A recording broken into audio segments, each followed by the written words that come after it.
So for essay, the same things applies. You have to write keywords, and the most important things which I find in essay is the flow in the essay, because I used to start my essay with anecdote, because I found it very simple. If you give me any philosophical topic, I can bring an anecdote from either from Panchatantra, either from some historical example.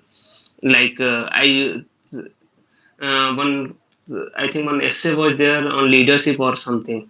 So I narrated the what the APJ Abdul Kalam has narrated in his interview, that how Shashi Dhawan has taken the responsibility of failure of the mission of SLV, and when the mission got successful, he gave whole credit to APJ Abdul Kalam. Right. So I used to put all that anecdotes. One anecdote would have been enough. For one topic was there, hand dash cradle the hand that cradle empower rule the world, something like some essay was on women empowerment. So I started with essay with a s- that time civil servant was very famous, and on her name only village name was also done. I think it's in tribal village in Andhra Pradesh, in Telangana. I'm not able to remember that village name. It was named after her, that civil, the DM of that district, because she learned the tribal language of that district, and once she learned the tribal language, she was able to interact with the villagers very in familiar manner, and she was able to implement the government schemes, and she helped in empowerment of the lives and livelihood of that village. So that anecdote I mentioned, and how that hands that cradle the mother, how who was a mother who is empowering the world. So I used to give these anecdotes in my introduction. After introduction, I used to write my the you say thesis statement, that what from here I will write my the flow of the essay, what my essay will be. Like it will be start with the definition of the topic, the keywords of that essay, then it will go from historical background, then it will touch to various dimensions. Then after touching the various dimensions, if there are challenges related to that dimension, I'll mention those challenges. Thereafter, if I mention my challenges, then as a bureaucrat, I will try to mention some measures to solve those challenges. And the penultimate conclusion would be some mentioning some good thinker, some quote, uh, to justify the what is asked in the essay, what is the topic of the essay, and the final conclusion, that will be very good words which I have collected from the Yojana and all.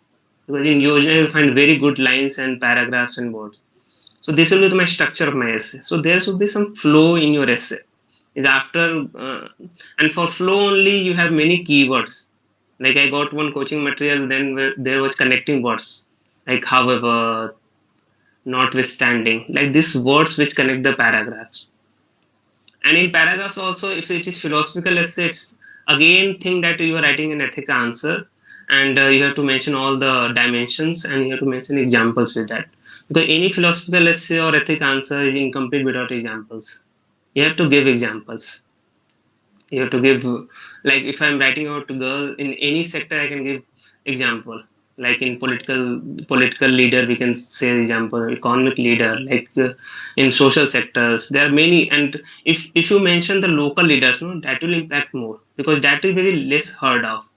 But if you don't know them, mention the major ones, or don't leave in just don't leave for example.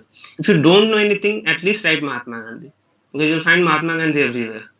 So you have to write something, like say no, something better than nothing. So you have to write something. So I'm saying the best part will be writing the local leaders. I have one day is Nari Gunjan or Nari Shakti, some NGO is there in Bihar only, which works for Mushar community.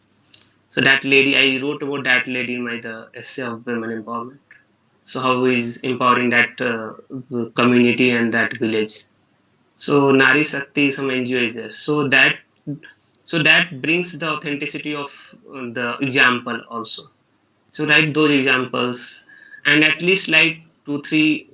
I'll not write two quotes or two leaders or something. If you are writing something on environment, always try to mention some report from UNAP, some report of IPCC, So to mention those things, because I think along with the flow and the basic skeleton, you need to put some good examples and good keywords reports, because that gives authenticity to your arguments. Because in every paragraph, you'll give one argument. To support that argument, you need either an example or a data or a report or a stat. Examples sometimes, since if it's a good example, it catches the reader's mind. If the report is from bigger institution, it catches the reader's mind. So I used to put those things. And in conclusion, always with the everyone said that futuristic conclusions, but you have to. And the one thing also most important is be with the essay. What is asked? If it is asked that gender equality is a myth, this is the essay. If the topic is this, so don't write in your essay that no, it's a reality also, it's happening also. If the question is saying that gender equality is a myth, then write about myth, how it is myth. Write in different sectors how women are uh, not having the equal opportunity. In the last, in one paragraph, you can say that the situation is improving, we have women in every sectors and all. But the main question is gender equality is a myth. You have to show it's a myth, and after showing the myth, you give some measures to how to make it reality, and thereafter a good conclusion. So I think this has worked for me. I think this would be really helpful for our viewers also, because such a detailed analysis of how to break down the essay paper has never been done before. Thank you so much for that. Mm, So, like, if I have to take like key takeaways from the essay paper is examples, anecdotes, local leaders, data, and coherence, reports. Mm, reports and coherence. coherence.